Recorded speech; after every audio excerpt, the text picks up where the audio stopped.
Hi Vachavadi, welcome back to the channel Shipra Mishra. This is Shipra Mishra and I hope you guys are doing fine. तो आज इस class में इस video के अंदर हम रिवाइज करने वाले हैं हमारा पोम आंट जेनिफर्स टाइगर। आखिरी पोम है, बहुत ज़्यादा इंपॉर्टेंट है, एक बहुत ही इंटरेस्टिंग थीम के ऊपर पोम बेस्ड है, तो फटाफट से शुरू करते हैं।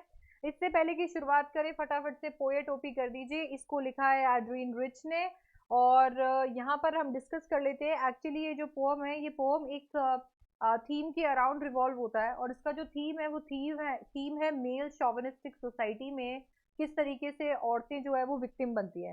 तो एक ऐसी सोसाइटी जो कि पुरुष प्रधान है, यानी कि एक ऐसी सोसाइटी जहाँ पर आदमियों को प्रेफरेंस दी जाती है, वहां पर औरतें किस तरीके से उसका शिकार बनती है।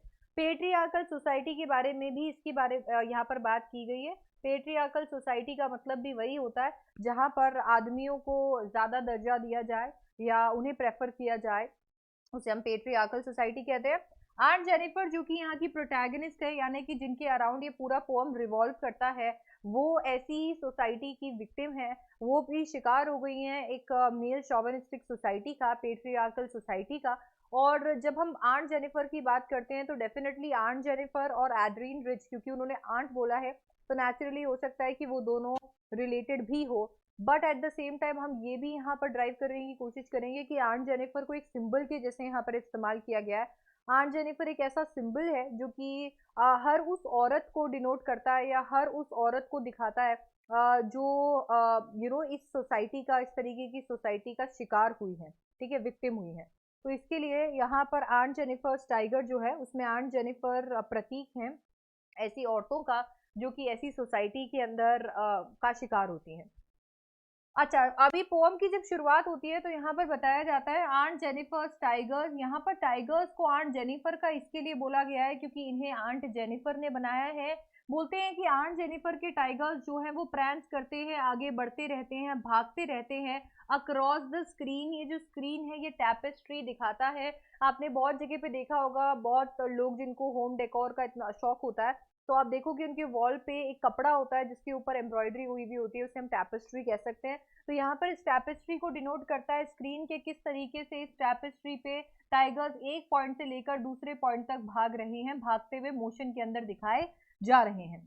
ऑलराइट, अब आप यहाँ पर देखोगे कि ये जो टाइगर्स हैं, टाइगर्स के बारे में बताया गया है कि ये टाइगर्स इतने ज्यादा खूबसूरत हैं, इतने ज्यादा ब्राइट हैं, या फिर अगर हम बात करें तो इनके वूल की, तो इन्हें ये जो बहुत ब्राइट येलो ब्राउनिश वूल जो होता है उससे बनाया गया है। और क्योंकि उससे बनाया गया है तो इनको कंपेयर किया गया है ब्राइट टोपाज से। टोपाज एक येलोइश ब्राउन कलर का हीरा होता है, जेम होता है, जो बहुत ही ब्राइट होता है, चमकदार होता है। तो यहाँ पर भी टाइगर्स को उसी हीरे के साथ में कंपेयर किया गया है, जेम के साथ में कंपेयर किया गया है कि ये खूबसूरत टाइगर्स जो हैं वो डेनाइजेंस हैं, रहने वाले हैं, इनहेबिटेंट है of a world of green, यानी कि फॉरेस्ट के। हो सकता है कि जिस टेपेस्ट्री पे, जिस कपड़े पर वो ये पूरी एम्ब्रॉयडरी कर रही हैं, टाइगर्स बना रही हैं, वो हरे कलर का है जो कि डिनोट करता है उनका घर फॉरेस्ट, ठीक है। तो वो ये जो टाइगर्स हैं, ये टाइगर्स रहने वाले कहाँ के? ये टाइगर्स रहने वाले हैं फॉरेस्ट के। They do not fear the man beneath the tree, और उन्हें बिल्कुल भी डर नहीं लगता है। ये अगेन उनके कैरेक्टर के बारे में बताया जा रहा है कि उन्हें बिल्कुल भी डर नहीं लगता है मैन यानी कि आदमियों से। अगेन क्योंकि ये पूरी पोएम मेल शॉविनिस्टिक सोसाइटी, पुरुष प्रधान समाज के बारे में बात करती है, तो यहाँ पर वो बताना चाहती है कि उन्हें बिल्कुल भी डर नहीं लगता है आदमियों से जो उनके शिकार के लिए आए हैं। टाइगर्स का सिलेक्शन इसके लिए हुआ है क्योंकि यहाँ पर उन्हें पता है कि एक पुरुष प्रधान समाज है। अगर यहाँ पर आदमियों का सामना कोई कर सकता है तो एक ऐसा चीज ही कर सकता है जिसके अंदर भी वो ट्रेट हो। तो कहीं ना कहीं ये जितनी भी ट्रेट्स यहाँ पर बताई गई है, ये वो वाली ट्रेट्स हैं जो कि आंट जेनिफर खुद पाना चाहती हैं, बट उन्हें ऐसा लगता है कि बिकॉज एक ऐसी सोसाइटी में वो रहती हैं, ये ट्रेट सिर्फ और सिर्फ कहीं ना कहीं आदमियों में ही पाई जाती है। तो एक मैस्कुलिनिटी वो यहाँ पर देख रही है क्योंकि उनका खुद का ये मानना है कि अगर एक टाइग्रेस को शायद यहाँ पर यूज किया होता तो वो भी दब जाती, क्योंकि ये एक पेट्रियार्कल सोसाइटी है, एक मैस्कुलिन फिगर ही है जो यहाँ प्रीवेल करेगा। तो ऐसा उनका मानना है। तो उन्होंने बोला कि ये जो टाइगर्स हैं, ये टाइगर्स इन आदमियों से भी नहीं डरते। ये जो आदमी है जो अपनी धाक जमाने की कोशिश करते हैं, डराने की कोशिश करते हैं, ये जो टाइगर्स हैं ये उनसे भी नहीं डरते हैं। They pace in sleek they pace in sleek chivalric certainty. तो अभी यहाँ पर वो पेस यानी कि आगे बढ़ते रहते हैं एकदम एक स्मूथनेस के साथ में, अपनी शिवलरी के साथ में, अपनी वही एलिगेंस के साथ में, अपने उसी रुतबे के साथ में वो आगे बढ़ते रहते हैं, चाहे उन्हें पता हो कि यहाँ पर कुछ आदमी है जो कि मेरा शिकार करने के लिए आए हैं, पर वो रुकते नहीं है। ये पैराग्राफ टाइगर्स की ट्रेड्स के बारे में है कि टाइगर्स कितने ब्रेव होते हैं, कितने फियरलेस होते हैं, करेजियस होते हैं, फ्री होते हैं, वो जो चाहे वो कर सकते हैं। उनका एक सेल्फ एस्टीम होता है और वो उसको कभी भी नहीं जाने देते।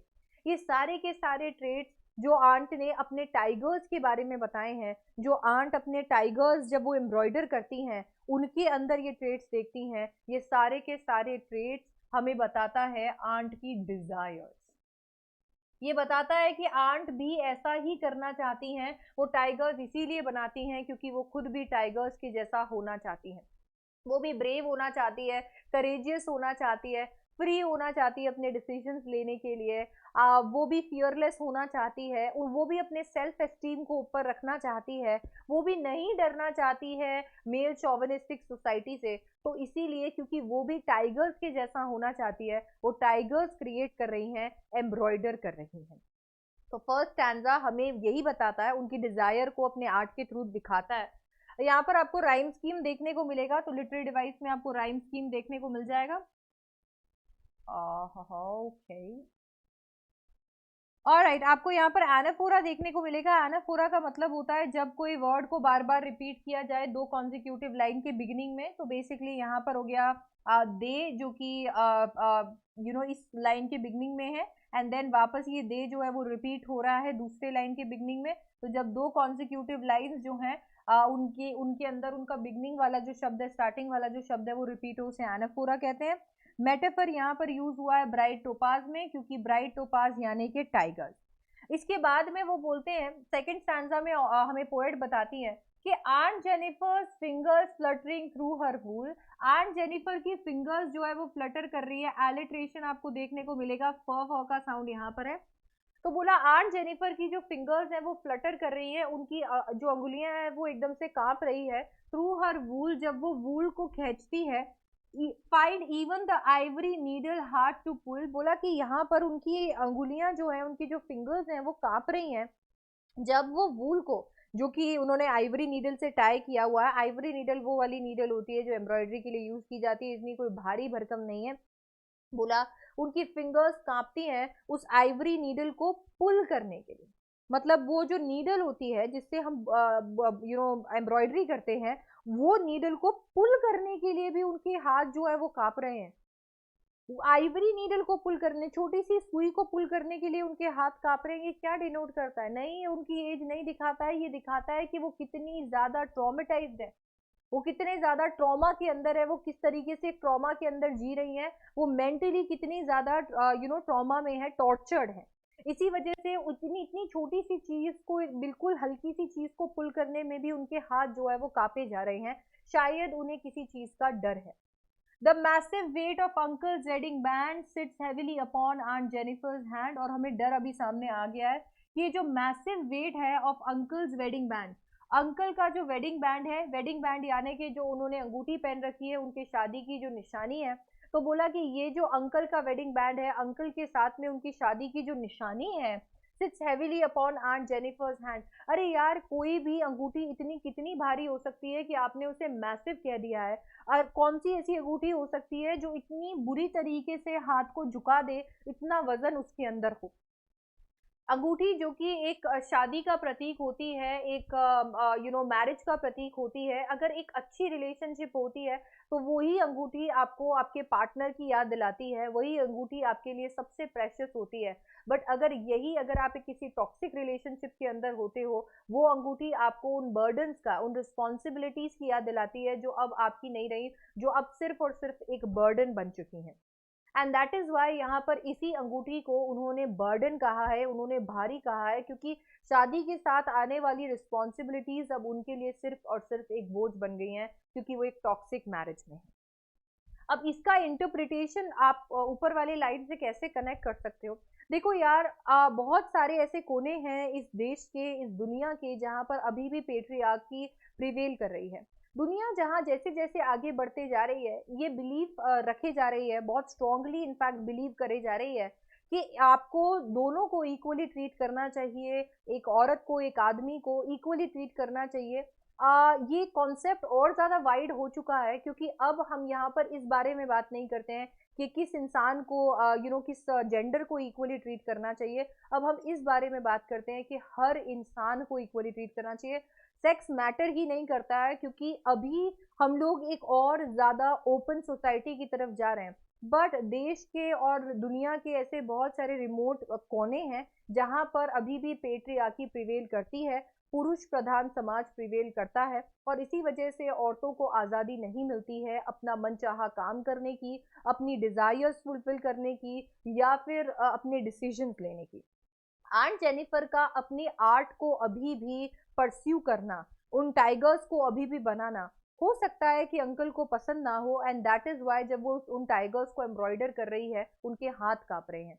ये भी हो सकता है कि आंट जेनिफर क्योंकि टाइगर्स बना रही हैं जो कि उनकी डिजायर्स हैं, डिजायर टू बी फ्री, कि वो आज़ाद हो जाएंगी, तो क्योंकि वो अपनी आज़ादी को बना रही हैं तो उनके हाथ कांप रहे हों। हाथ दो ही चीज़ों से कांप रहे हैं। सबसे पहला, शादी से जुड़ी हुई सारी रिस्पॉन्सिबिलिटीज, और अंकल साथ ही साथ में sits heavily upon Aunt Jennifer's hand. मानो ऐसा है जैसे कि इस शादी की अंगूठी से शादी की सारी रिस्पॉन्सिबिलिटीज, अंकल, जो सोसाइटी है, वो सब मिलकर उन्हें अपनी डिजायर को फुलफिल करने से रोक रहे हैं। वो फाइट करने की कोशिश करती है उन्हें बनाने के लिए, उन डिजायर को बनाने के लिए, और सब उन्हें सप्रेस करने की कोशिश कर रहे हैं, दबाने की कोशिश कर रहे हैं। ये जो बोझ है, ये बोझ उन्हें सप्रेस कर रहा है, एंड दैट इज वाई वो एम्ब्रॉयडरी नहीं कर पा रही। यहाँ पर ये बताया जाता है कि किस तरीके से एक पेट्रियार्कल सोसाइटी के अंदर, एक मेल शॉविनिस्टिक सोसाइटी के अंदर औरतों के डिजायर्स को मार दिया जाता है, और कैसे वो फ्री होना चाहती हैं बट चाहकर भी फ्री हो नहीं सकती हैं। यहाँ पर भी आपको राइम स्कीम देखने को मिलेगा, ए ए बी बी का एलिट्रेशन देखने को मिलेगा, फिंगर फ्लटरिंग में फ फ का साउंड आपको यहाँ पर देखने को मिल रहा है। अंकल का वेडिंग बैंड जो है वो मैरिज का प्रतीक है, तो सिंबोलिज्म भी आपको यहाँ पर देखने को मिल जाएगा। इसके बाद में आता है, when aunt is dead her terrified hands will lie still ringed with ordeals she was mastered by। बोला जब आंट की मौत हो जाएगी, जब आंट की मौत हो जाएगी, उनके टेरिफाइड हैंड्स, मतलब पहले स्टैंजा के अंदर हमें पता चलता है कि उनकी डिजायर्स हैं कि वो फ्री होना चाहती हैं। दूसरे स्टैंजा के अंदर हमें पता चलता है कि उन्हें ये सोसाइटी, उन्हें उनके हस्बैंड फ्री होने नहीं देंगे। और तीसरे स्टैंजा के अंदर हमें पता चलता है कि उन्हें उनकी फ्रीडम मौत तक भी नहीं दिला पाएगी। शायद आंट जेनिफर मर जाएंगी और उनके टेरिफाइड हैंड्स, मतलब उनके वही डरे हुए हैंड्स, हैंड्स में आपको सेनेकेड एक ही मिलेगा क्योंकि ये हैंड्स एक्चुअली पूरी आंट है जो कि यहाँ पर टेरिफाइड है। will lie still ringed with ordeals, बोला अभी भी उनके हाथ बंधे रहेंगे। will lie still ringed with ordeals, ये जो ringed है इसके अंदर आपको पन देखने को मिलेगा, क्योंकि इसका मतलब सराउंडेड बाय भी है और वो अंगूठी वाला रिंग भी है। तो बोला वो मर भी जाएंगी तब भी उनके हाथ जो है वो बंधे रहेंगे उन चैलेंजेस से जो उन्होंने जीवन भर फेस किए। यानी कि अगर वो मर भी जाएगी तो उस अंगूठी के साथ मरेगी, उस टाइटल के साथ मरेगी, मरते दम तक वो इस सोसाइटी के अंदर या अंकल के अंडर सप्रेस होती रहेंगी, वो अभी भी फ्री नहीं होंगी। तो शायद वो मर जाएंगी, सोसाइटी को वो एकदम अच्छा लगेगा पर सोसाइटी उन्हें फ्री नहीं होने देगी। ये यहाँ पर ये बात कहती है कि she will be still ringed with ordeals, अभी भी वो चैलेंजेस से घिरी रहेंगी। शी वॉज मास्टर्ड बाय, जो उन्होंने जिंदगी भर झेले हैं। तो जिंदगी भर जो चैलेंजेस उन्होंने झेले हैं, वो उन जिंदगी भर के चैलेंजेस की कहानी उनकी वो अंगूठी कहेगी जिसके साथ में वो मरने वाली है, क्योंकि अगर वो मर भी जाएगी तो भी उनका पीछा उस अंगूठी से नहीं छूटेगा। तो शायद आंट को तो ये सोसाइटी फ्री नहीं होने देगी, बट आंट की जो आर्ट है ये एक बहुत ही अच्छा इंटरप्रिटेशन है, इस पे क्वेश्चन भी बन सकता है। पर आंट की जो आर्ट है वो ऐसे ही प्रिवेल करेगी, ऐसे ही एंड्योर करेगी। जो टाइगर्स उन्होंने पैनल में बनाए हैं, टैपेस्ट्री में बनाए हैं, will go on prancing proud and unafraid, alliteration है, प्र का साउंड यहाँ पर आ रहा है। बोला कि जो आर्ट उन्होंने बनाई है, जो टाइगर्स उन्होंने बनाए हैं, आंट को तो लोग सप्रेस कर देंगे, दुनिया रोक देगी, अंकल रोक देंगे, बट ये जो टाइगर्स, ये जो आर्ट उन्होंने बनाई है, आंट के मरने के बावजूद भी इसी तरीके से चलते रहेंगे, प्रैंक्स करते रहेंगे, अपना प्राउड कैरी करके आगे बढ़ते रहेंगे, निडर आगे बढ़ते रहेंगे। तो इनको कोई रोकने वाला नहीं होगा, इन्हें कोई दबाने वाला नहीं होगा, ये आगे बढ़ेंगे। ये वो डिजायर्स हैं जो कि आंट की कभी फुलफिल नहीं हो पाए।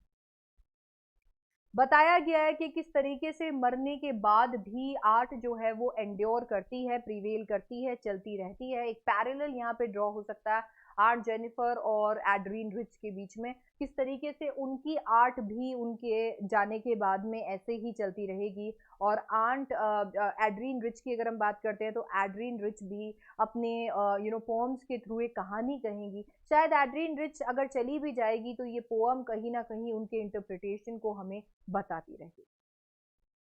तो पूरे के पूरे पोम के अंदर हमने देखा है कि किस तरीके से सोसाइटी के कुछ कोने जो हैं वो आज भी पिछड़े हुए हैं और वो भेदभाव करते हैं जेंडर के बेसिस पे। एंड वहाँ पर जो औरतें हैं वो विक्टिमाइज की जाती हैं और कैसे वो इतनी ज़्यादा इन सारी चीज़ों को झेलती हैं और झेलते हुए भी उन्हें आज़ादी नहीं मिलती है। वो आज़ादी चाहती हैं पर ये सोसाइटी या उनके घर वाले उन्हें आज़ाद होने नहीं देते, रिस्पॉन्सिबिलिटीज उन्हें आज़ाद नहीं होने देती, एंड एट दी एंड वो मर जाती हैं, उस सप्रेशन के साथ वो मर जाती हैं। ये पूरा का पूरा थीम है इस पोम का।